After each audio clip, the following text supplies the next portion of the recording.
BMAdawg here, and welcome to the 11th edition episode of the Beantown Sports Town, part of IE Sports Radio, your direct feed of all that sports. Big show tonight. Celtics are currently in Game 2. The Revolution are currently going through the Rhode Island team for a U.S. Open Challenge. We got the Bruins draft lottery. We got the Combat Blacks team. Some of them get ready for the postseason. You got your final regular season for your Combat baseball and softball teams. And you got Julian Edelman getting the Hall of Fame induction in one Patriot place. What do we have in store tonight? And we're getting a new initiative. We have our first Play at the Quarter recipient tonight. And we have nominated 4 more for the Bruins. The road to Play at the Quarter starts now on IE Sports Radio, your direct feed for all that sports. Turn up the sound. It's time for the Beantown Sports Town. Woo!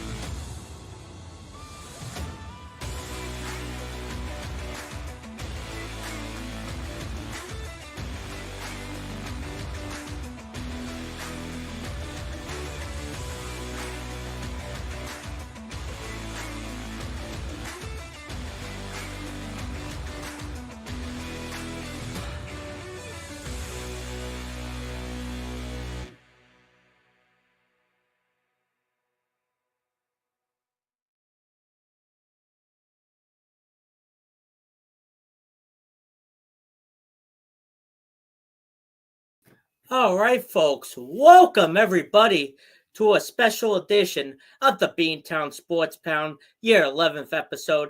And before we get started for the evening, we have a live look at the Celtics. I'll tell you the match card.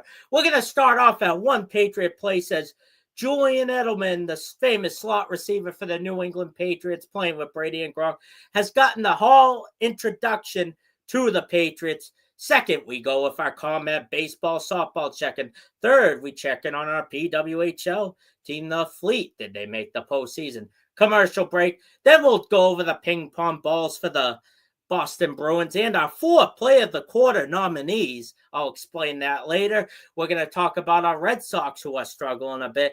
We're going to talk about our lax teams who are getting ready for postseason play. And then the co-headline, and we're going to take a look in on our reigning, defending Boston Celtics. And another look in, we have another big game in Massachusetts. You got the Battle of New England for soccer, our first ever soccer main event with the red-hot New England Revolution taking on the Rhode Island team in the brand new stadium. How are those two teams faring out in your main event of the evening? Get ready, get set. It's time for the Beantown Sports Town. Right after a word for our amazing sponsors, though. Hold on quick.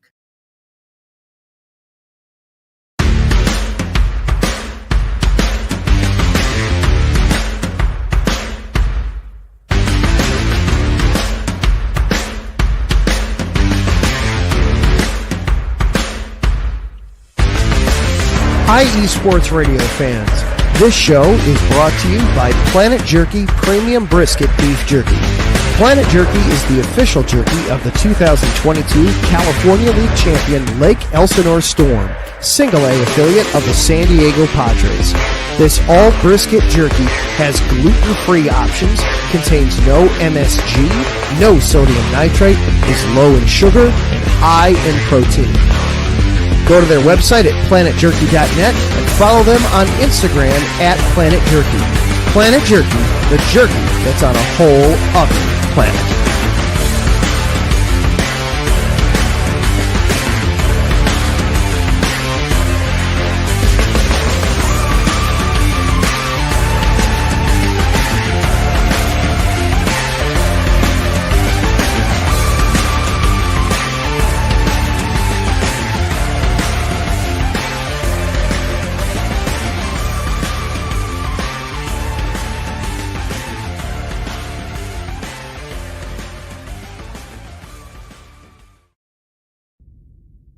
Rise and shine.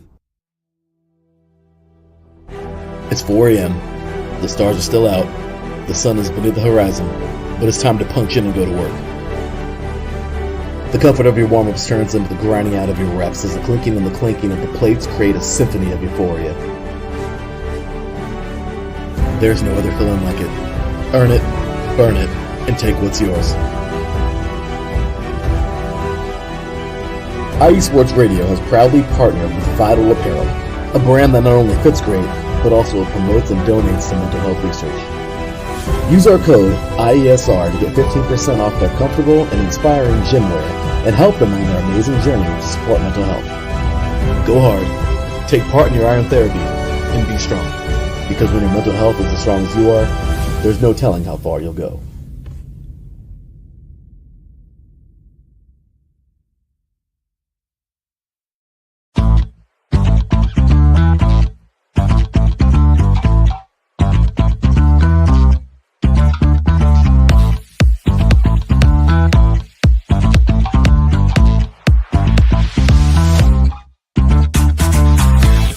Hey there, IE Sports Radio fans. Be sure to check out our sponsor, Seal the Deal Wax Seals by Cecilia B. You just finished your very own wedding or baby shower invitations and you're looking for that extra special touch? Maybe you just wrote a letter to a relative or a friend and you want to add to their smile when they receive it. Then seal the deal with Cecilia's handmade sealing wax stamps for your invitations, letters, and gifts. You bring the deal, we'll bring the seal. You can find them on Instagram at sealthedeal_wax stamps and on Facebook, Seal the Deal Wax Seals.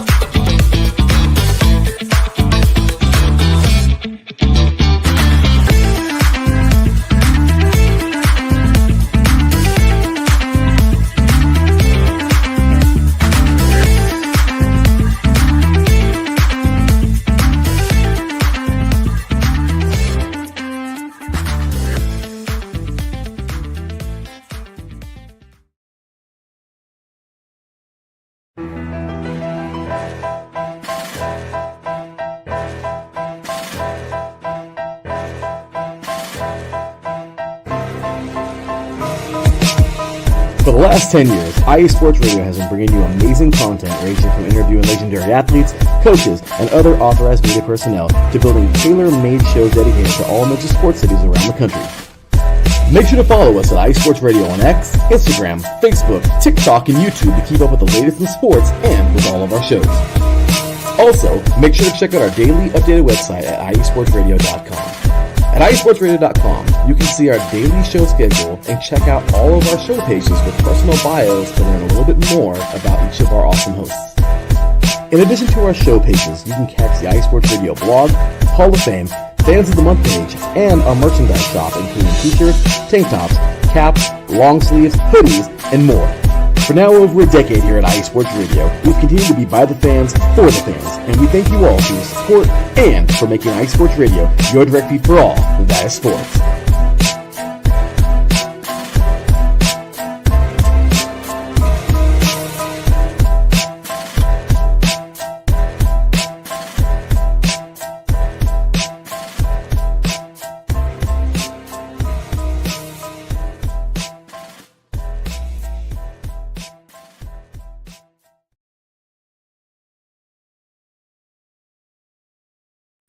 All right, everybody, let's get started for the show. I would like to thank our wonderful sponsors, Planet Jerky, Beef Brisket Jerky, best jerky on the planet.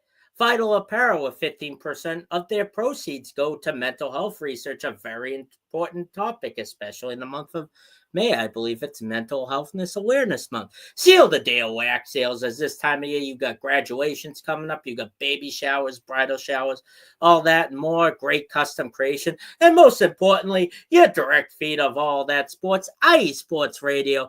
We're on Instagram, Facebook, X, YouTube. We're streaming on 2 of those free platforms. And follow my intro in this, www.iesportsradio.com/the Beantown Sports Pound.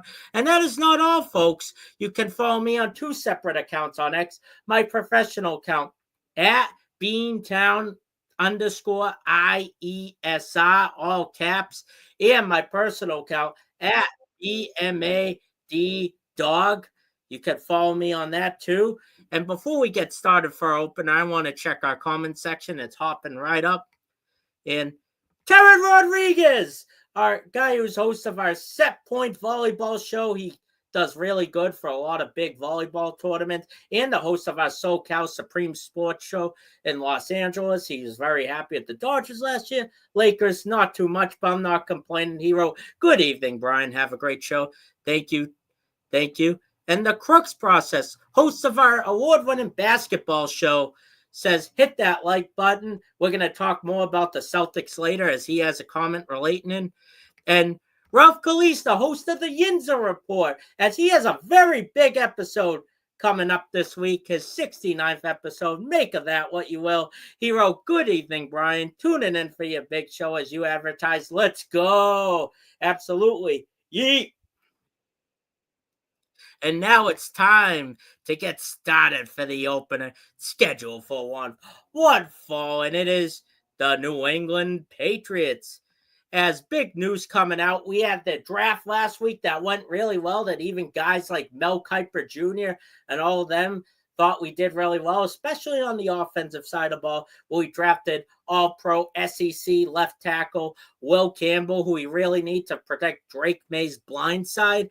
And you got, speaking of wide receivers, we did go out and sign Stephon Diggs. We did draft Henderson of Ohio State in our second-round pick, and Kyle Williams for Washington State as one of our top receivers, as we need a deep threat, especially teams are going to try to double-team Stephon Diggs, and hopefully he's ready for week one. But the real reason why we're opening with the Patriots today is because even though we had a great draft, and we had a draft recap last week, one of the three legendary Patriots were up for grabs, not as superstarish as Tom Brady, who had his own sellout stadium at Gillette for his Hall induction. The Hall is a place where they built 15 years ago a museum signaling the Patriots, including the confetti, the duck boat, the early days when they were the Boston Patriots, and they introduced one Patriot every year for the past 15 years or so, I believe. They got guys like Richard Seymour, Troy Brown, Teddy Bruschi. Most importantly, the GOAT TB12 got his own sellout stadium last year. And there were three candidates this year. Adam Vinatieri, kicker, obviously, guard Logan Mankins, and JE11, Julian Edelman, one of our best slot receivers we've ever had. Of course, when you think of great Patriots receivers, you do think of guys like Troy Brown. You think of guys like Terry Glenn and Randy Moss, especially the year in 2007 he had. Those guys were lights out, Brady the Moss. And you also got Julian Edelman from Brady, too. He's a guy who was originally drafted as a quarterback from Kent State. He was the winner the fans had chosen. Some people are very happy with that. Some people thought it should be Vinatieri.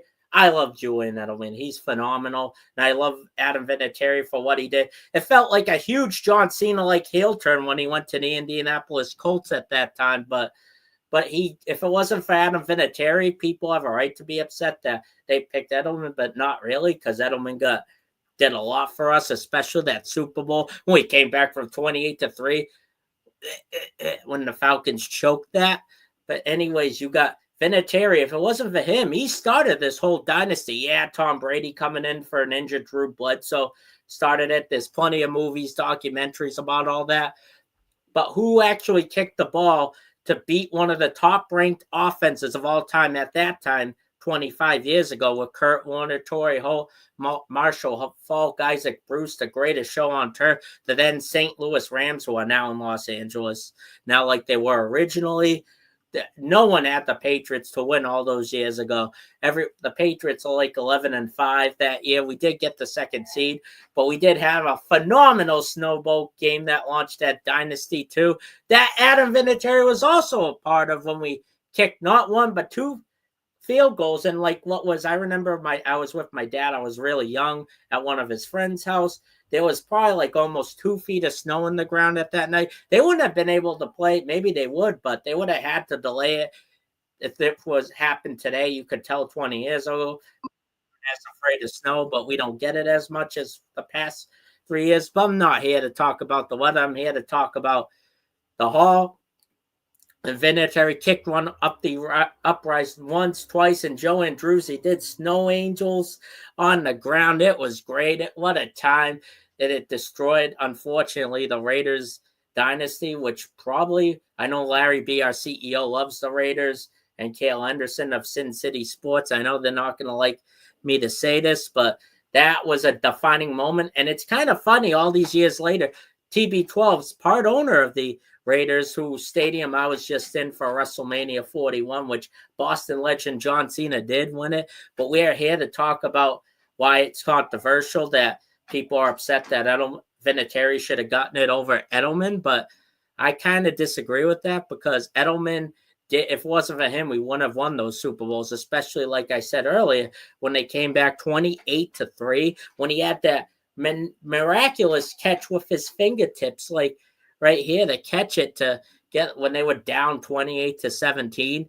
and that started the against the Falcons. But he also scored the only touchdown and had like over 10 receptions in their last Super Bowl win against the Los Angeles Rams, which was a very low scoring Super Bowl, which is unbelievable how low scoring it was.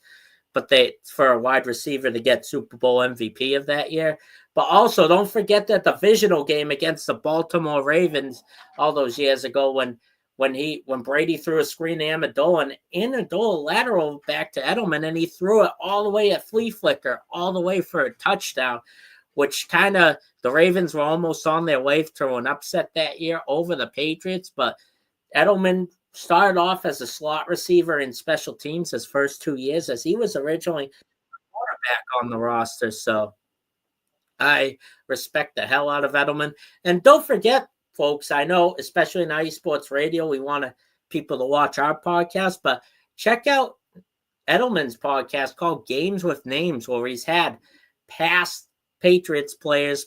Not only me and my dad and his friend Tommy Sheen, we went to his live show last year. We got to meet the guy. He was great. All those guys were wasted, having a good time with Matthew Slater, Rob Gronkowski, Danny Amendola, Rob Nankovich. It was a great time, folks. Games with Names is a great one. He goes over not only just football, basketball, hockey, baseball. He has legends, even wrestling and MMA, some past great matches or events of games.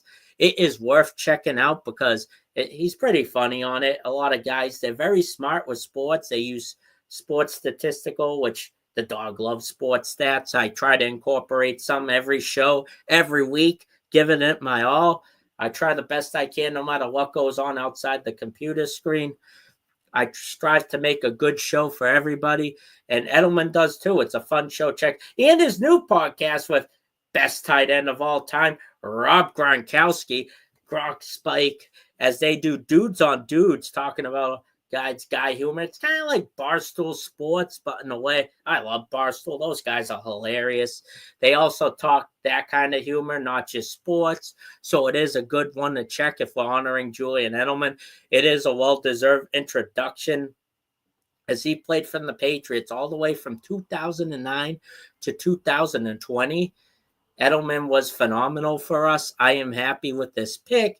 Of course, Vinatieri should have got in as well. Nothing against Logan Mankins. I know I'm leaving him out. We might have not stayed healthy all these years if we didn't draft him. We drafted him right after the terrible year that not only tore his ACL, we all know the David Tyree bubblegum catch in the helmet. It always will haunt me against the New York Giants. I really wish, part of me, I love the Seattle Super Bowl, the Falcons come back. Don't get me wrong, the Rams was fun. I really wish we could trade for one of those Giants losses because it still stings me both once and twice. Edelman did drop a big game-winning ball in the second Super Bowl against the Giants, not the first, but that's a thing that always – imagine how big it would have been if we finished 19-0 against a year we were supposed to. That still pisses me off to this day. I've gotten over it, obviously, same as some of the most heartbreaking losses in Boston sports history. Thankfully, the Celtics haven't gave us any real heartbreak. You could talk about game one. The Red Sox haven't been that good the past 3 years to give us a lot of this heartbreak. And you got the Bruins with the Florida Panthers a few years ago. They haven't been the same franchise since that Game 7 loss, where we had most wins of all time in the regular season. but I am very happy. Edelman deserves this. There's no one else that deserves this like Julian Edelman, as he is a well-deserved Hall introduction, folks, as we cannot wait to cover the Patriots here at Beantown Sports Pound. No, we cannot. It's going to be fun.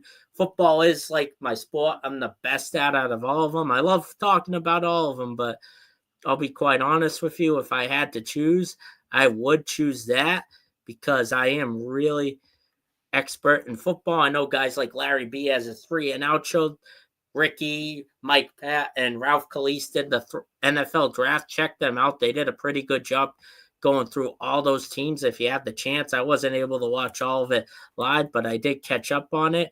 So I highly recommend that, folks.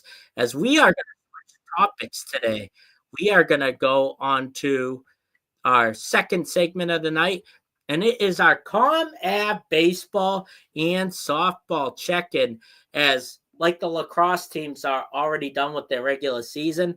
Some baseball teams have their conference tournaments left. Some have their regular season play left to go, and a lot of them still do.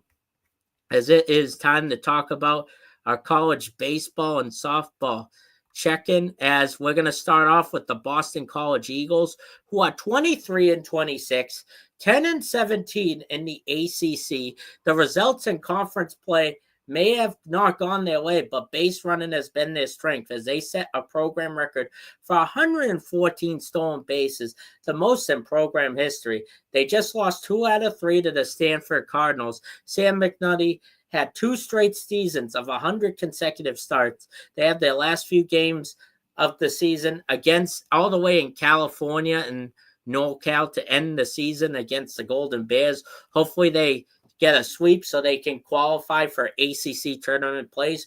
Whoever wins in all these leagues, if you win your tournament, you get an automatic bid in the all college sports, especially the College World Series tournament. And you got the Northeastern Huskies, who's one of the top-ranked teams. They've won their last 15 games. They are 37-9 and 19-2 in the Coastal Athletic Association. Not only are they going to be winning that division, they're going to have the number 1 seed, as they are top categories in WHIP, earned runs less given, not only in CAA, a small conference, but in top, look it up, in all of college baseball, top 10 in all pitching categories. They had a hit parade today in one of their senior games of the season against where I believe guys were hitting 3 different home runs. I was trying to take care of it before I got here today, but 37-9. I cannot wait to cover this team individually, as we are going to separate from just ComAv lacrosse or baseball cover, as we're going to start covering teams individually as we're racking up for postseason play. And we'll end this men's baseball talk with the Harvard Crimson, who's 11-26 and 8-12 in the Ivy League. They haven't had the greatest season this year, but a senior, Sawyer Feller, hit 375, 3 for 8 last week with 8 RBIs, 6 runs, a triple, a home run, and an 1,000 slugging percentage with a .600 OBP, 4 walks, 2 hit by pitches, and a stolen base as all 3 games, as Harvard did sweep Brown and caught up in Sunday's doubleheader. He went 3 for 6 with 8 RBIs, 4 runs, a home run, triple, 2 walks, and a hit by pitch. He had a career high around 4 or 5 RBIs, and they win to complete their series sweep, as they are all done for the season. What a way to go out, even though they didn't have the most greatest season of all. And we're going to switch genders to lady softball, starting off with the BC Lady Eagles, 22-29, 5-19 in the ACC. Big news for them, as a coaching change is on the horizon, as longtime tenured coach Amy BMAdawg is retiring after the conclusion for the season. Highlights include senior outfielder Zoe Hines getting a 2-run RBI double on their last homestand of the season against Stanford before blowing a 7-6 lead and getting swept against them. That was a highlight. I know their season end, but hopefully they can make a comeback next year and rise up, as they miss on ACC way. But the other lady teams were doing phenomenal. The BU Terriers are 36-17 of the year, 14-4 in the Patriot League. These ladies are on a roll as they won 5 in a row and take on Lee University tomorrow night to advance to the Patriot League semifinals. 6 Terriers got all Patriot League honors, including batting .323. Megan Coyle currently owns the record for 51 RBIs, 5 away from tying the Patriots' stolen base record as well, which is batting .365. Kylie Doherty owns 13 home runs, the most of the season, 1 away from tying one of the BU regular season records, along with 45 RBIs and 54 runs scored. And another all-Patriot League player, Brooke Despisey, and pitcher Casey Richard and Libby Walsh, as they are looking forward to getting an automatic bid in the College World Series as Patriot League semifinals start next week. And then to wrap up the CONMAV colleges, we got the Harvard Lady Crimson. Unlike the boys, the girls have been doing really well, 26-11. 15-6 on the Ivy League group. The Lady Crimson are on a roll with back-to-back series Ivy League sweeps against Dartmouth and Cornell, 6 in a row as they take on the Ivy League quarterfinal to try and get an automatic bid for the college softball tourney. And they won their 3rd consecutive Ivy League championship. They won the past 2 years as Nicolette Hunter, who struck out over 8 their last matchup, won Ivy League Pitcher of the Week, which is a pretty good accomplishment, folks, as we are going to get ready to cover them pretty soon, every team individually, which is not good at all.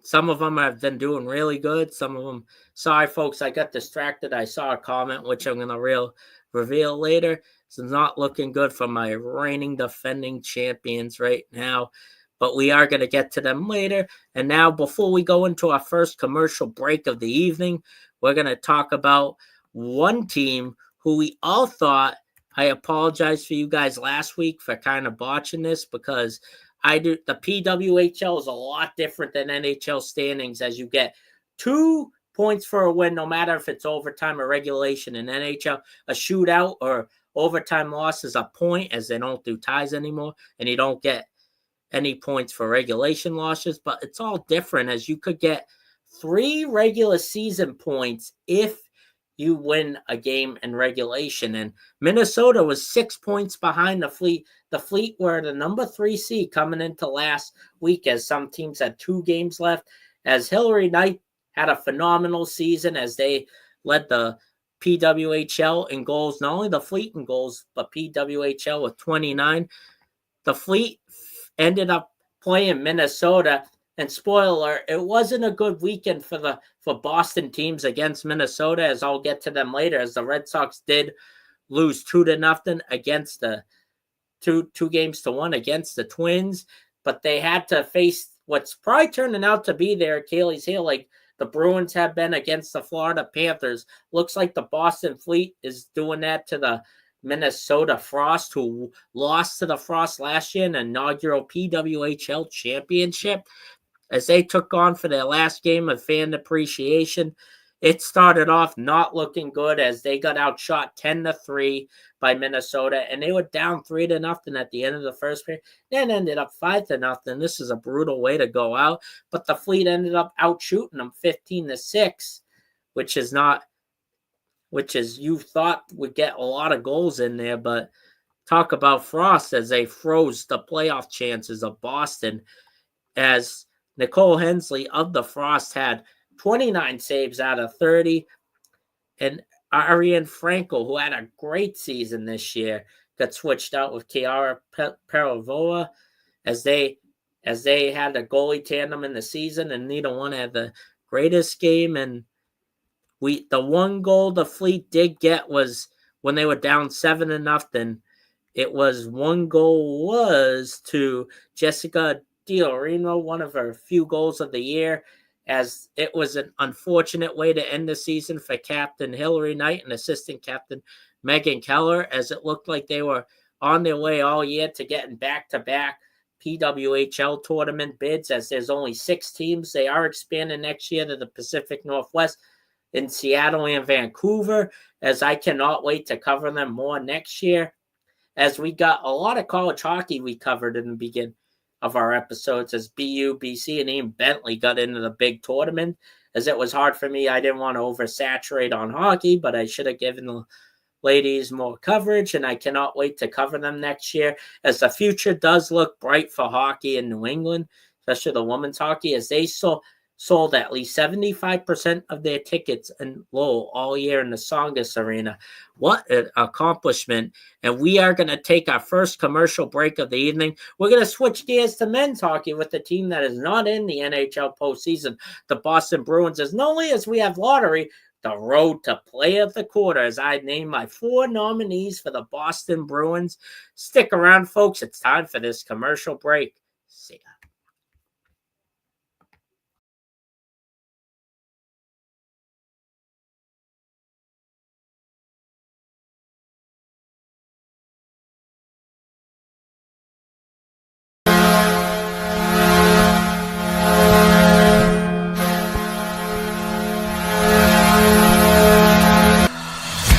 Hockey fans, I'm Adam Kernick. And I'm Zach Puplis. Together, we are the newest version of Hockey Talk on IE Sports Radio, The Neutral Zone. Zone. We love hockey, but we also know it's not everyone's first sport. So we want to make this show as much for new fans as for the diehards. Whether you can name all the Swedes on the 08 Red Wings Stanley Cup team, or if you can't tell if Varlamov is a goalie or the latest trendy vodka, we're here to help. With facts, figures, and outrageous fans, we bring you all the hard-hitting hockey news you can handle, while still keeping it fun and on the rails. Well, mostly. So tune in every week as we go around the hockey world, from college to Canada, the minors and the majors, and everywhere in between. So bring your cellies, And your one-timers, you wicked wristas. and be sure to protect your 5-hole. Catch the Neutral Zone every week on IE Sports Radio, your direct feed for all that is sports. We promise not to pick on the Arizona Coyotes every episode.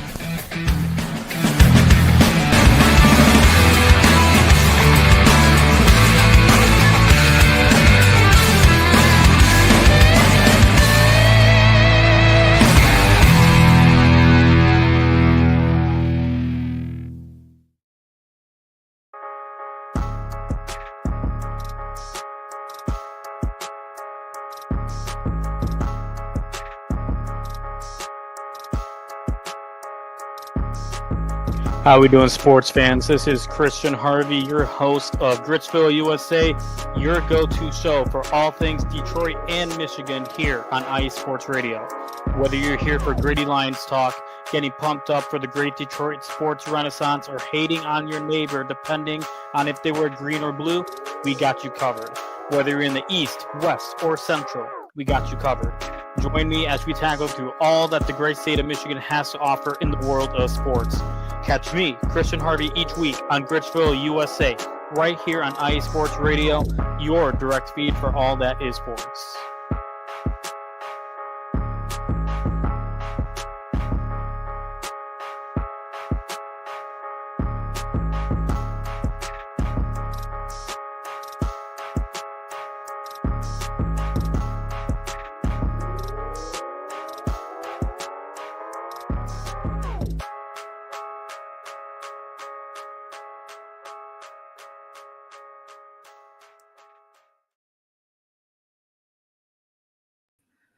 All right, everybody. Thank you for tuning in so far.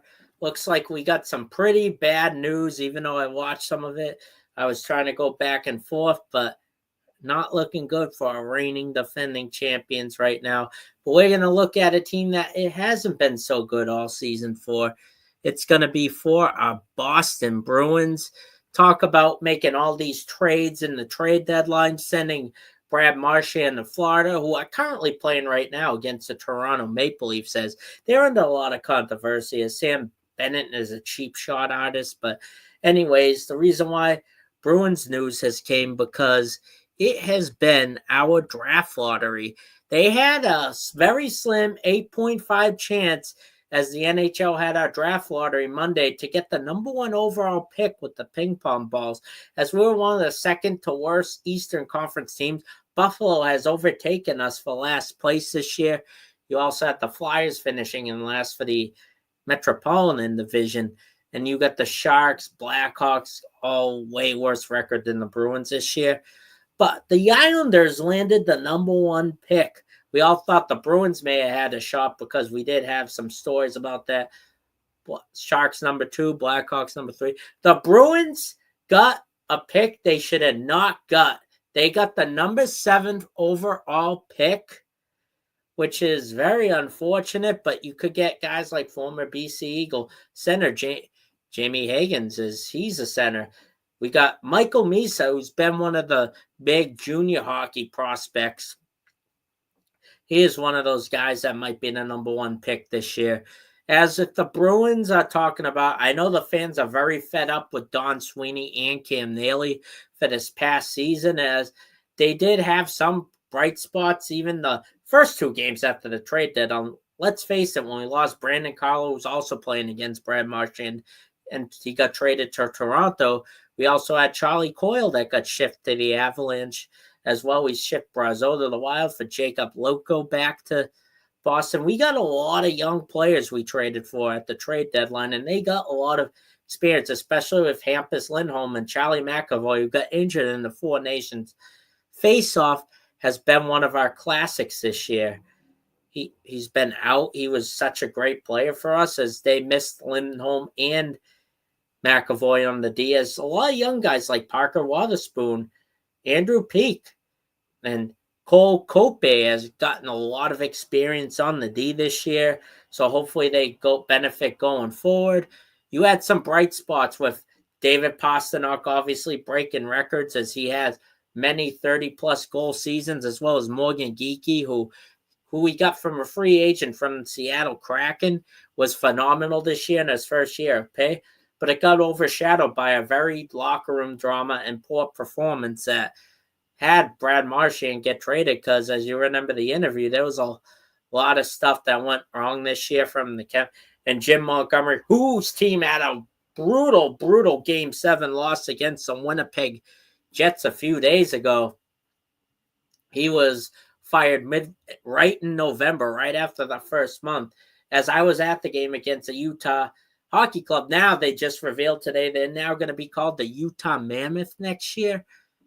That was a crazy game to go to, as the Bruins looked really good in that game, but they have a 33-39-10 record last year, one of our worst seasons in over 10 years, as this was the first time that the Bruins, Rangers, and Penguins, first time ever that all 3 of them missed, or first time in over 30 years, missed the postseason, as the NHL's doing without the team. Yeah, the Canadians and the Maple Leafs for the original 6 did make the playoffs, but they want the U.S. market to be strong, as the past 5 Stanley Cup Eastern Conference representatives, all the way from the pandemic, from the bubble season, have been the Tampa Bay Lightning and Florida Panthers. The Eastern Conference representative hasn't left the state of Florida, but we need that to change. We need the Bruins to get really good next year, and hopefully we can get a good pick. This is one last chance to give Don Sweeney a chance.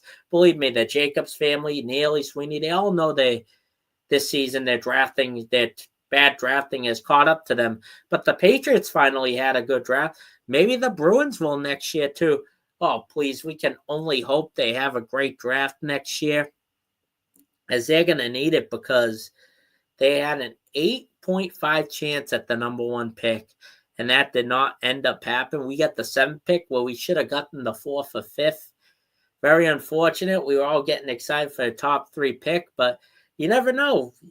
The NHL does it differently, where they draft players and they either stay in college, World Juniors, prep school, as they kind of groom their players to play at their level. And then when they're all done with a season, they join the team later, like you saw with Ryan Leonard after BC got knocked out, went to the Washington Capitals to play with Alex Ovechkin, who did lose an overtime goal last night to the Carolina Hurricanes, a former brass bonanza of the Hartford Whalers. But it is unfortunate the way the Bruins got But I got to stay positive. The real reason why I'm talking about the Bruins, yeah, we have draft lottery talk, but we are launching a new initiative here at IE Sports Radio. Well, at least the Beantown Sports Pound, as I am going to reveal our first Revs representative later. This week I decide to do, since their season's over, our 4 Bruins representatives for Player of the Quarter. It's going to be a very exciting initiative. Next week, I'm going to reveal a date and time for the player of the quarter. Got to work out some logistic stuff, some stuff outside of the computer screen, stuff inside you got to worry about. I'm trying to work that out with my team and my personal life as well, as I am going to name the 4 player of the quarter nominees for the Boston Bruins. How we're going to do it is we're going to do one Revs player who's either going to be Charles Gill or Elijah Ivanchik, the goalkeeper. One Bruin player out of the 4 I'm going to mention in a few moments, one Celtics player, and one Red Sox player for player of the quarter. The winner of that is going to be player of the quarter as voted. People voted for the Revs. I'm going to reveal that later. But I am going to give you 4 nominees. And this weekend, we're going to do a poll sponsored by the Neutral Zone by Adam Karnick as well, just like our new soccer show, Shin Pads and Shenanigans by Jess for the Revolution. We're going to all have fun. It's going to be a great show. It's going to be a great special. Hope to do a few of these a year, as we're going to nominate 4 Bruins right now. Who are they going to be? One of them is pretty obvious. One of the top 5 people in points and goals for not only the Bruins, the whole NHL. You can never fade him, is Czechoslovakian David Pastrnak is our first nominee. Our second nominee, I nominated earlier. He gave me one of the sticks. Hopefully we can have him on the show next year. His free agent pickup, Morgan Geekie, had his career best goal scoring season, as it was a down year for the Bruins, as a lot of these guys got traded. There are 2 obvious nominees, but who are the other 2? It will not be Jeremy Swayman, as he did get Player of the Week, as did Pastrnak and Geekie this year, but he struggled a lot during the whole quarter, and except the 2 games when he had a shutout right after the trade deadline, which got him Player of the Week. But I would have to nominate Corpusilla if I nominated him. You got Witherspoon and Colpe, who had a few good games. You could consider him.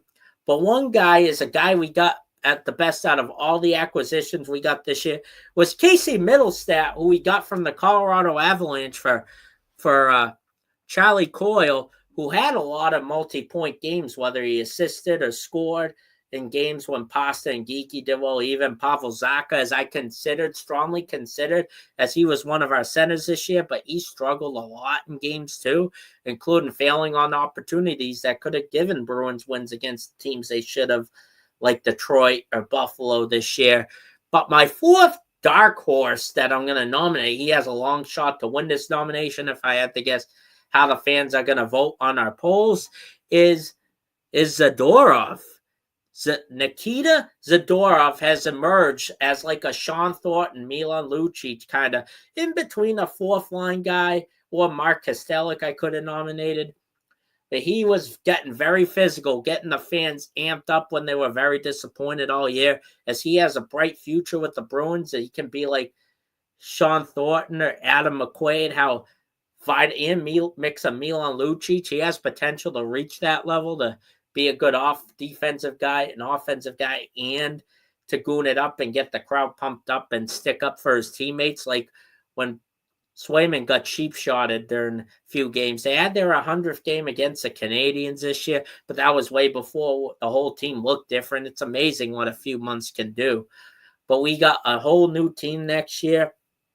As my 4 nominees, once again, are David Pastrnak, Morgan Geekie, Casey Middlestat, and Nikita Zadorov is my 4 player of the quarter nominees, as I am going to open the polls this weekend for it, just like I did the Revolution, which we'll talk about in our main event of the evening tonight, as we're going to switch gears to, unfortunately, what's been another disappointing in Boston sports lately, which we all thought was going to have huge potential. It's still a long season for this team, don't get me wrong, but the Boston Red Sox we are going to talk about right now, folks.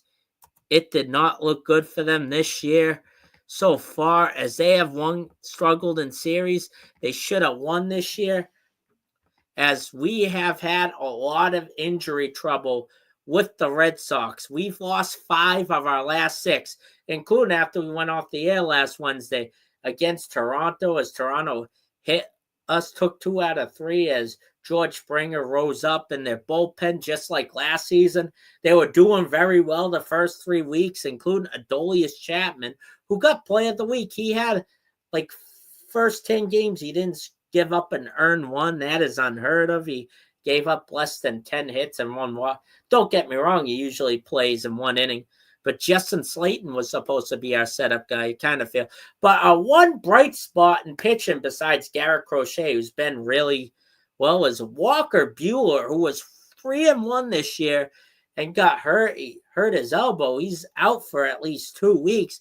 Boy, do we need him. Yeah, we got Brian Bello back, which is really great for us. But a big, big injury, too, is if you saw the replay this past weekend against the Twins, first baseman and controversial guy Tristan Cassis, who the media was trying to report as having locker room issues and all that shabazz, he hurt his leg and he got ruled out for the year. So that is not good, as we lost 2 out of 3, 2 blown leads against the Minnesota Twins when Byron Buxton hit a few home runs over the Green Monster this past weekend. Garrett Crochet had a great 5-inning game this past Sunday. Crochet gave on Star Wars Day, Luke, I am your father. But they were up 3-1, and they blew an opportunity to get a 2-1 lead. It has been brutal for this Red Sox, folks. And they're also playing the Texas Rangers, who they struggled against. But good bright spot is they lost last night to the Rangers. As you remember, opening weekend, Wyatt Langford has been leading the AL in hits. And you got Adolis Garcia, who killed the Red Sox in 2 out of those 3 after they won opening day against them. With Wilyer Abreu got a few home runs. Christian Campbell scored their lone RBI last night against the Rangers, who's had a phenomenal season. He was minor league player of the year last year, and he has over a .900 OBP average this year. Others as Wilyer Abreu, who's had a great season and great fielding. Seeding Rafaela, sometimes he's finally been able to get out of the cleanup spot, but he's been a really phenomenal fielder. A big problem has been our infield, as Devers doesn't want to give up third base, but Alex Bregman's been good, but Trevor Story has struggled sometimes as a shortstop. He's had walk-off home runs this year. He's been doing pretty good as shortstop. People are very harsh on him because we got 2 really big prospects, as you followed me from the beginning of our series in spring training, as Marcelo Myers, shortstop's been killing it. And not only that, controversial by 98.5 for her supposedly can't play the infield. Roman Anthony has been phenomenal. At some point, you're going to have to call one of these guys up. Maybe not play first base. Well, Anthony can do that for Cassis. Maybe you put Devers back. You also got Masahiro Yoshida, who's a really great hitter, but he's been struggling with the infield.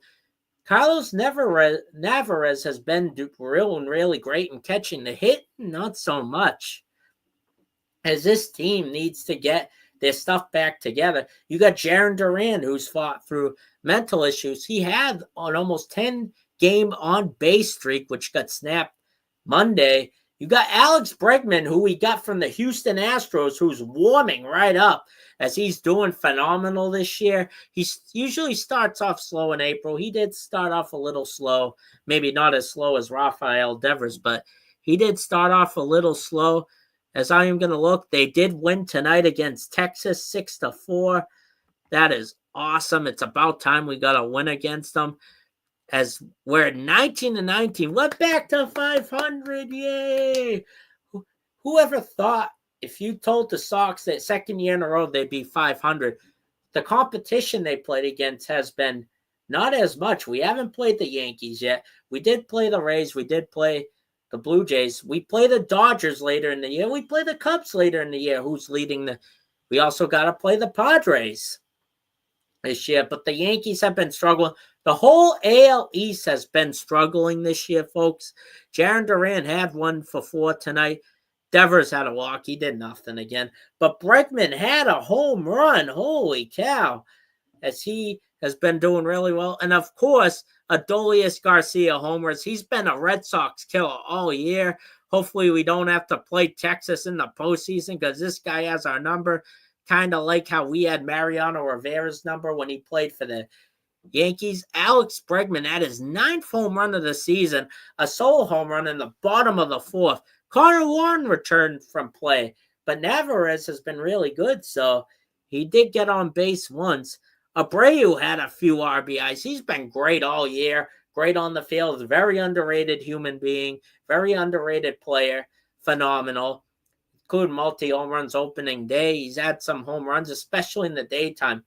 But the thing I noticed with this Red Sox team, folks, is that they have been struggling. Every time they're home, the weather in Boston has been very back and forth like a roller coaster. Oof. This weather has not been good as it rained on and off. Sometimes it gets a. I'm starting to think that bad weather affects these bats and this team because their last homestand they struggled against the Toronto Blue Jays, including blowing wins for Garrett Crochet should be better than 3-2 right now. A lot of it isn't his fault, as he should be like 5-1. They should be winning almost every game he pitches. He pitches phenomenal. He gives up a few hits here and there, of course, and sometimes if he goes too long, his fastball teams can catch up, but who hasn't, right? As the Sox finally got a 6-4 win, including striking out Landford twice, as Barandino, who got moved to reliever, got 2-1. As Chapman got his 5th save of the season tonight. Congrats to him. He's been really great pickup. A lot of people are so worried about him for whatever reason because of before when he played in the Angels, he kind of struggled a bit. But before we move on from the Red Sox, we are going to talk about the standings of the American League. The standings, the Red Sox are still in 2nd place, believe it or not, folks. It is unbelievable how bad the bats of Baltimore has fallen, as the Orioles are currently sitting in last place with 13-21 record. The Toronto Blue Jays are 16-19 right now. In 3rd place is the Tampa Bay Rays at 16-19. We're 19-19 in 2nd place behind the Yankees, who are 20-16. But we had tough competition coming up, as we just took 2 out of 3 from the Cleveland Guardians last weekend with Jose Ramirez, Steve Kwan in the game. We got 2 surprising teams that are top of the AL Central. We take on the Kansas City Royals. It may not be Mahomes, Kelsey, and the Swifties, but we'll take on Bobby Witt Jr., who had an emergent season last year. Go a slugger like him. We also got a young Stallions of the Detroit Tigers, who been Detroit's best team. They're currently in 3rd place. As Justin Verlander and all those used to play for Detroit, won a World Series with them.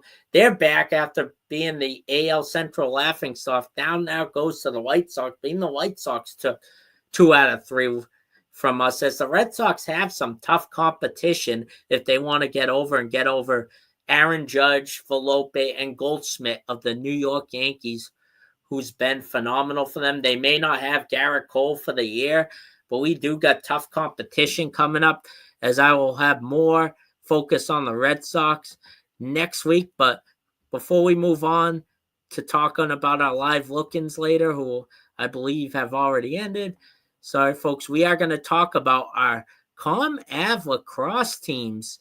Woo! As it's time to go to postseason play. But let's see who made it for the men's lacrosse team, shall we? Wow. It is time. We are going to talk about our ComAv college teams, men's lacrosse. We're going to start off with the Crimson. The Crimson is one of those teams that had a great season this year. Them and BU were ironically on the bubble to get qualifications for the national lacrosse tournament that is taking place at Gillette Stadium. 6 players made the All-Ivy League team for the Crimson. Number 10, Ray Dare, Owen Gus, the junior, midfield, Logan LP, Sam King. Sam King made it for the Martin Nelson, the defender, senior defender, and Jack Spitell, who's had a phenomenal season. Sophomore attacker. He has a bright season ahead of him, folks, which is absolutely amazing how well this team's. They had their moments this year, falling short in the Ivy League semifinals as they lost to Princeton 11-8. As by 3/4, they were tied at 8 apiece. Goalkeeper Graham Stevens had a career high 18 saves and saw a huge thunder delay, which may have made the difference in this game, as the game did start out tied at 2 apiece. Jack Spitell did score in the opening third quarter to tie the game. Princeton answered back and took the lead, but Owen Gaffney set up a phenomenal highlight reel goal to Teddy Malone to tie the game up, as it was short-lived, as Princeton scored 3 unanswered goals in the fourth quarter of the Ivy League final, as the Crimson fell 11-8, but fate struck gold for them, as they were one of the bubble teams to qualify for the NCAA tournament. They are the 11th seed. They are going to take the Syracuse Orange this Sunday, as we have a lot to look forward to. But we'll talk about the other team that was on the bubble, was 14 ranked, the Boston University Terriers. They were 11-5 this year, 6-2. They did make it to the Patriot League final. This was the Terriers' third trip to the Patriot League title game in the last 4 years. As senior Will Barnes made 8 saves and had 5 ground balls in the semifinal. Freshman Dane Costas went 5 out of 9 with 3 ground balls in relief of starter and classmate Matt Murphy, who won 8 draws and gathered 5 ground balls. O'Connell finished a sensational senior season with 34 goals and a team best 3 assists for a team high 67 points, all of which were careers high. But Timothy Sheehan, the Patriot League Rookie of the Year, ended his fantastic freshman season with 32 goals and 29 assists for 61 points. Jimmy Core ended his junior campaign as the Terriers leader in goals, 43, and had 14 assists to finish third on the squad with 57 points. His Terriers senior class finished 4 years at BU with 43 wins total and at least 10 wins in all their seasons. It's a shame that they didn't make it this year, as they lost to Colgate 17-10 in the Patriot League finals, but they defeated Lafayette in the game before that, the semifinal, 12-10, with the Terriers getting 3, with a lot of Terriers getting 3 goals. Each BU responded with 2 goals in a span of 27 seconds to tie the game, with just 2:33 remaining in the opening half. BU and Colgate did have the rubber match, with each team getting a victory in Patriot League playoffs. But for the Terriers, it wasn't the goal they wanted, as Colgate outplayed BU all game, including the 7-goal fourth quarter, as the Terriers didn't make the cut for the lacrosse tournament. But no, a solid season, no less, folks. It was a great season for them, as it was great for the Terriers this year.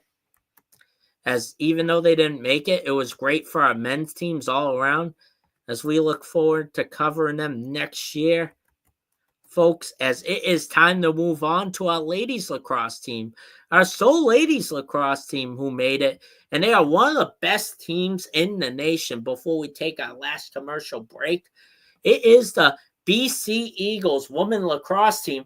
Now that we're getting into postseason play, Harvard men's and BC women's lacrosse, just like we did for BC and BU hockey and Harvard basketball, every team's going to get their own separate color scheme and block. Now that we're going to get into covering each team individually for the postseason, they were 17-2 of the year, 8-1 in the ACC, number 2 ranked in the country. Their only 2 losses were the number 1 team in the country and ended up being number 1 in the ACC conference as well, the North Carolina Tar Heels, as they defeated the Lady Eagles in a few weeks back in the regular season. They also defeated them last week in the ACC conference finals, where BC did beat Virginia in the semifinals. This team is absolutely phenomenal, to say the least, folks. They are phenomenal. The Eagles were phenomenal defending champions, as they won the whole league last year, with senior Rachel Clark as the attacker of the year and Shea Baker as the defender of the year in all ACC, with over 70 ground balls, and Shea Dulce as goalkeeper of the year, as she had over a .600 save percentage. They are due to play North Carolina in the playoffs, as they will want revenge after falling short in both the regular season and the ACC final. They have a first-round bye, and they're going to play Sunday, May 11th in Alumni Stadium against the winner of either Stony Brook or Loyola, Maryland. I am looking forward to see how they do and pay attention to each team individually, as it is time for postseason play. It is also time for a live look-in, and I don't know if I want to see what I want to see. And we're going to reveal in our main event of the New England Revolution first-time soccer main event. Don't go anywhere, folks. It's time for our last commercial break of the evening. Stay tuned, and thank you very much.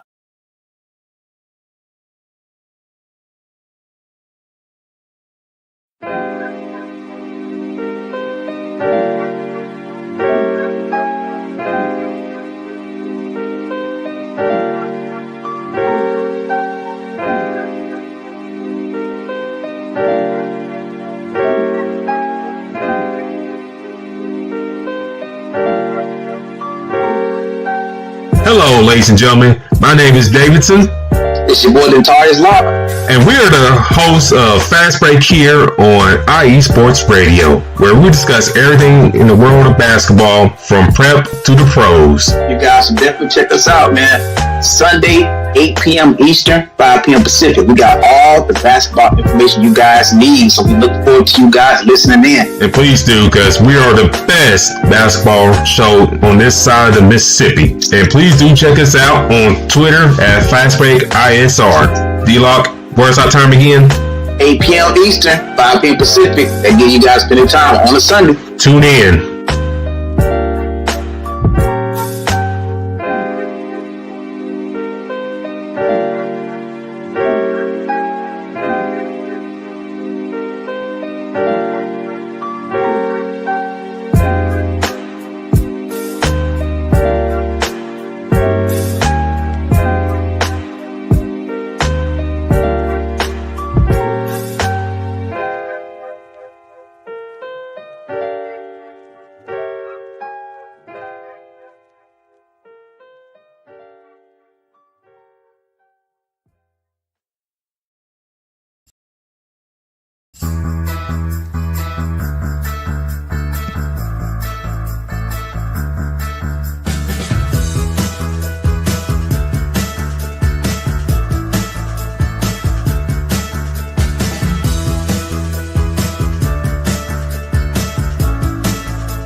What's up, New York? This is Ricky K coming at you at the NY State of Sports, a new show here on IE Sports Radio, your direct feed for all that is sports. Listen to me every Thursday afternoon as we bring you the latest takes on the Yankees, Mets, Jets, Giants, Knicks, Nets, Rangers, Devils, and Islanders. Plus, you get some college hoops and what's the local sports events going on in the area. It's a state that never sleeps, so why not get the opinions and sports takes that never sleep? Again, every Thursday, 2 p.m. to the NY State of Sports. We'll see you then.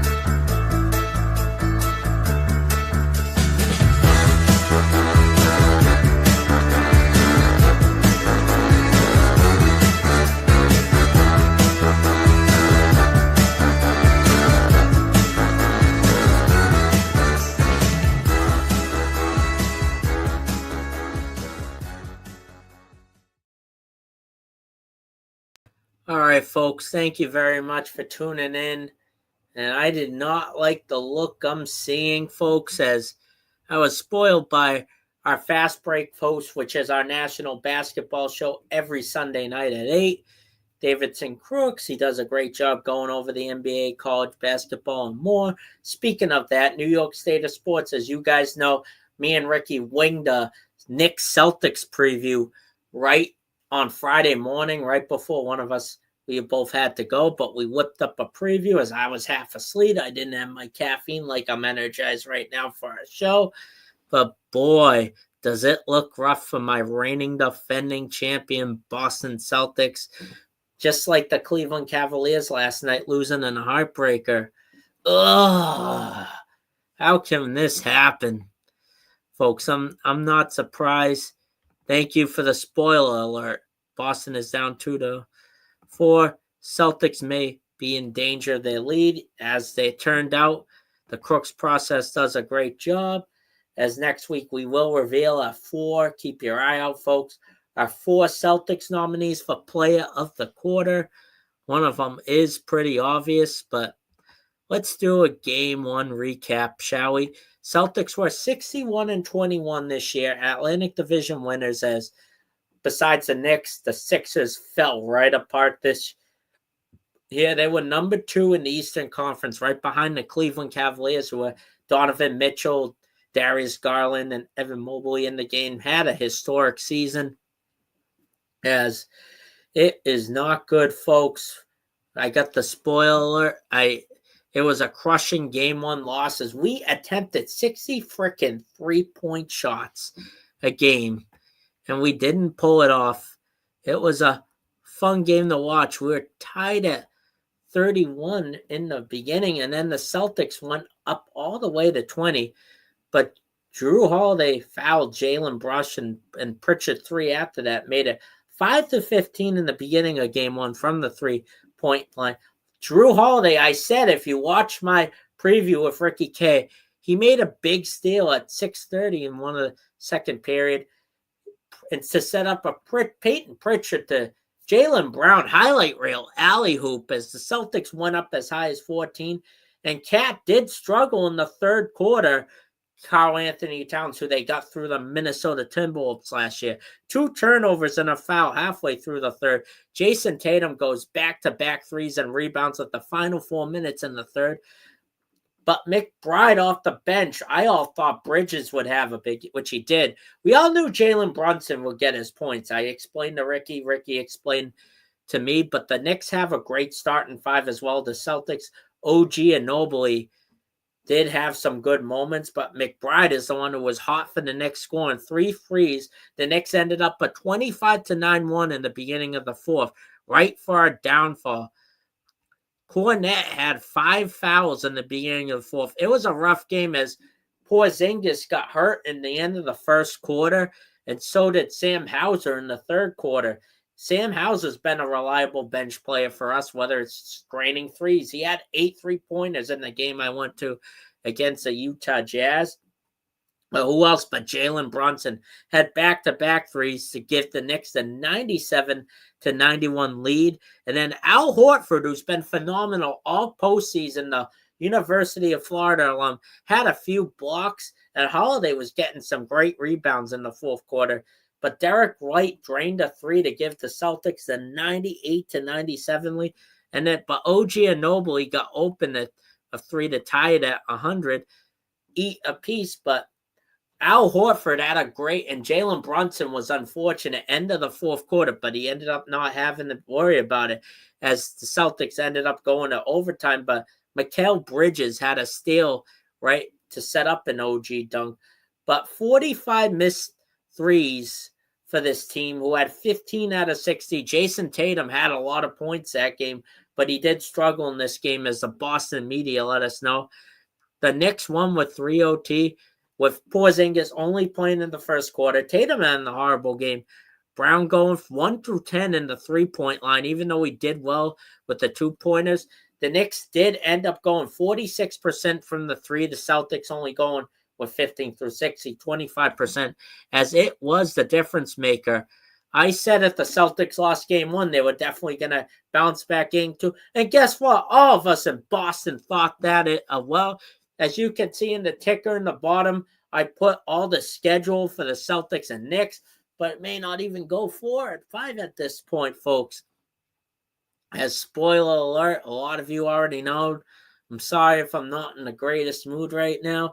It is hard when your team is down 2-0, the team they swept all season, New York Knicks. But I told Ricky this in our preview, I knew the Knicks were going to bring it. People were overbloating, saying Celtics in 5, gentlemen sweep. We'll get this back. But the Knicks are dying. Boston, New York is energizing the Knicks, as the Celtics were energized all year long. And before I move on to our main event of the evening, we will go over some Celtics right now. They end up losing this game 91-90. Ugh. Jaylen Brown did have 20 points, but Jason Tatum got a lot of rebounds, but he struggled for shooting again. And Derek White struggled in the 3-point line, but he did end up getting 20 points, which is really good. Peyton Pritchard didn't have the greatest game, neither did Luke Cornett, but Drew Holiday did end up getting some assists to help. We had 23 second chance points of the night, 23 bench points, which is still good. Celtics had another 20-point lead and went down 2-0 to a New York team, the New York Knicks, who we swept all year long. It is not good for the Dog right now, folks. You can laugh all you want. I know a lot of you hate Boston sports that are watching right now. That's okay. Confident we're going to bounce back Saturday. As Karl Anthony Towns had rebounds, but me and Ricky were talking, someone other than Jalen Brunson, he even said himself, has to step up for the Knicks. And tonight it was Josh Hart who stepped up for them, getting 23 points. Karl Anthony Towns is a rebounding machine. We all knew that coming in. There's a reason why they traded from Minnesota, as Anthony Edwards feels like he could be using them. But in the Warriors-Timberwolves series, Stephen Curry got hurt and he's out, so it's good for Minnesota, as Minnesota got lucky against our Boston teams this weekend. Glenn, if you're listening, congrats to you. But a host of our Bold North Breakdown on Thursday nights, Minnesota's Bold North, our Minnesota sports show. He's a big supporter of mine, so referencing him. But Tatum did have some steals, as the Celtics haven't been able to finish games. They always look sloppy in the fourth quarter. Even the games we were winning the West Coast spot, even though we put away the Phoenix Suns and Kevin Durant earlier this year in a long road trip, we broke records. This team lives and dies on the damn three-pointer way too much. And these guys are catching up to it. They're going to be laughing at us. Those guys in the sports media not being very happy with Boston sports. They are all happy right now. We gave them a reason. As unfortunately, very, very unfortunate, just like the Cleveland Cavaliers last night, blowing it to one of the best assist makers. He can be a clutch player. Tyrese Halliburton last night, as Donovan Mitchell is Mitch and some of his teammates. We're down 0-2, but the Cleveland Cavaliers, the number 1 seed in the NBA, is down 2-0 to the Indiana Pacers. Boy, that is brutal. Al Horford did miss a 3-point shot, but Jalen Brunson, a clutch player again, he ended up getting a reverse layup spot, something he attempted to do in the fourth quarter last game, but that didn't work out. The Celtics got to start going for more twos. Stop trying to drain the threes. That was my biggest fear when I talked about the Celtics all season long, as they got their bench figured out, the Knicks, with Karl Anthony Towns, Bridges, Josh Hart being the X factor for them. Like I thought Drew Holiday getting them back was going to be an X factor, a difference maker for us. It is brutal right now, folks, but we are going to always end on a high note. I guarantee you, we are always going to end on a high note. Our main event of the evening is for the first time ever, we have a soccer main event for you. As the Revolution are red hot right now, it is our New England Revolution as our main event of the evening, and the first team to have a player officially represented in Player of the Quarter. Our first ever soccer main event, and they started off so weak, going 1-4-1 to start the year. And defensive-minded Caleb Porter, who said in his press conference that we live and we breathe on our defensive line, started off 1-4-1, and they go on the road to face Toronto FC. And boy, it brings good memories when a Boston team beats Toronto in April.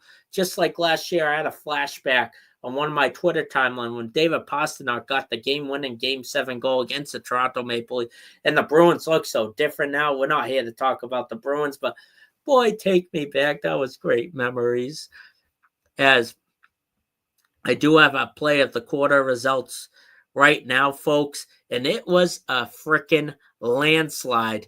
I tagged our new soccer program. Check her out, Jess. You can learn a thing or two about men's soccer, women's soccer, MLS leagues, the National Women's Soccer League, who we are getting a franchise in 2026. We're also going to get the World Cup coming to Gillette Stadium, so I have to be on my stuff with soccer. We had a matchup with struggle in Toronto FC as the Revs started the new season off 1-4-1. They're finally playing phenomenal defense, getting the new strikers up today as they come up looking for their fourth victory in a row. Caleb Porter is struck with his saying defending is like breathing, like I said earlier. The Revs defense has stepped up big time as the battle is no exception, as the Revs did get outplayed in this game, even though they won 2-0. In the pass and accuracy category, to 541 to 518, and the percentage of 86.3 to 83.8. They also had less time of possession with the ball compared to Toronto, but the D stepped up as the Reds had the best offensive start in season in history, as 10 goals against is the fewest in 30 seasons for the franchise, a ton thanks to the backline of Brian Celebrios, Brandon By, and Andre Foligno. With the 11th minute, who else but Charles Gill getting his 8th goal of the year to put the Revs up 1-0, as it is a great time to be a Revs fan right now. Like I said, if you are doing well, you get a chance to be the main eventer. I've said that for any team all year. You have a chance to earn the way into my main eventer of the evening, and the Revs have done that. I thought, I'm be honest with you, I thought I wouldn't be having a main event till July, but they are proving me wrong. Now they're proving all New England wrong with the Sox struggling, right? Even though they did win, and the Celtics being down 2-0. The Revs are the team right now, as Gill went up 1-0, but he also assisted, and Andre Youssef assisted to Leo Capagna, who got his first goal of the year in the 27th minute to get the 2-0 win. And we also have another red-hot revolution. Goalie Ivanchik has been amazing for this team. He did have 2 saves for them, getting his 386th minute in a row where he hasn't given up a goal. Elijah Ivanchik, a long-time Rev, has had a great season so far. Even the beginning against the Nashville Football Club, where they did draw that game. It was a scoreless game. He's had a phenomenal season, as he has gone 386 consecutive minutes without giving up a goal. It is an exciting time for soccer in not only the United States of America, with the women's, like a few years ago, like Alex Morgan rising up and getting a national following, as more like we're getting a soccer team in 2026. It is an exciting time. But they have a rare Wednesday game tonight against one of the minor teams who soccer does it differently. You don't see minor league hockey teams competing with pro to get in the league, but it's very different, as Rhode Island is a UFL team. They built a brand new second-year state-of-the-art soccer-specific stadium in Providence, and Rhode Island FC has gotten a huge following with over 10K in their past weekend for their home opener. But it is a battle of New England. How did these teams do? As the Revs did win this game, they won 5 in a row, and it wasn't Charles Gill who scored. Wow, what a game this was. Started off as 1-0 as Troy Chancellor got the first goal. I'm taking a live look. And now, folks, this game was streamed on Paramount Plus. If you have a Paramount subscription, you could have watched this game tonight. You have Mikel Rodriguez for the Rhode Island FC tying it at 1 with the 50th minute. So this was a defensive battle right from the start, as both these teams didn't get a lot of shots tonight, as Rhode Island has a great defense too, as they are drawing a huge attendance, as there wasn't a lot of passes and a lot of shots tonight. According to the stats here, it wasn't that updated, but congratulations to the Revolution for winning 2-1 tonight, as Oliveira got his first goal of the year in the 88th minute. What a tough game this was for the starting 11, as Caleb Porter's defensive team, he switched tonight for this game. 4-4-2 is a big night in New England. It probably got overshadowed by the Celtics and their loss, but we got to take the positivity when we can in New England. And this Revs team is doing well. Hopefully they can get a big attendance in. Next game is next week at Orlando, just like the Celtics destroyed the Magic. Hopefully they can get a fast pass to their 6th consecutive win, as they did have a 4-4-2 scheme tonight, folks, for their defenses. Leo Langoni and Max Urati got the start at centers for tonight. In that defensive line, they switched it up a little bit.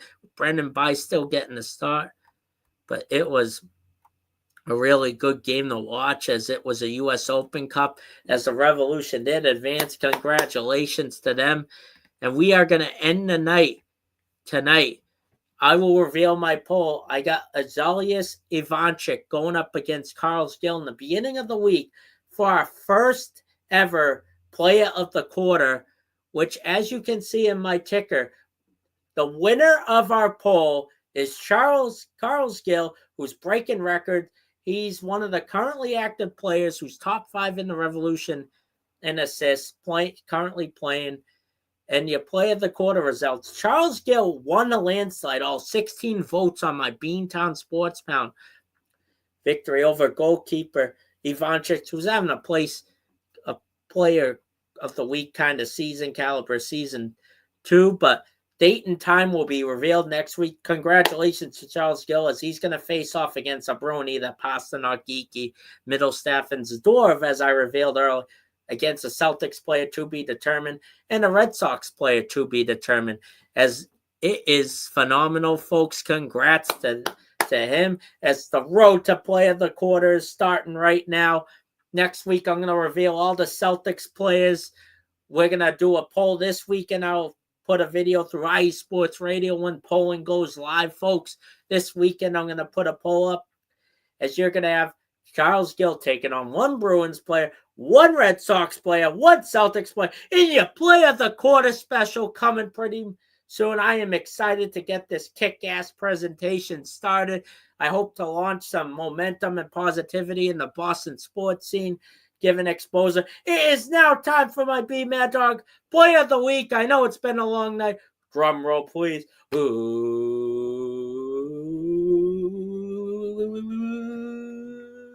It is, for the first time ever, a New England Revolution player, and this is pretty obvious, folks. Charles Gill is my play of the week. He scored in every single game we've won, except for tonight against Rhode Island, of course. He had an assist. He kept his point streak going. Without him, the Revolution may have been one of the bottom of the barrel. And now they're competing with the playoffs. And thank you for all over 100 people who watched my stream live, as play at the quarter is exciting. I'm exciting. We all need some positivity to end the night, folks. As thank you very much for tuning in. My highest viewership since our first 3 episodes. Thank you so much. Thank you to IE Sports Radio. And it is now time to say sayonara after this.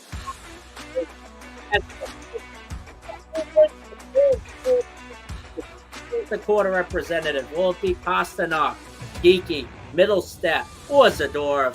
Who will be my Celtics player of the quarter nominee? Will they avoid a sweep?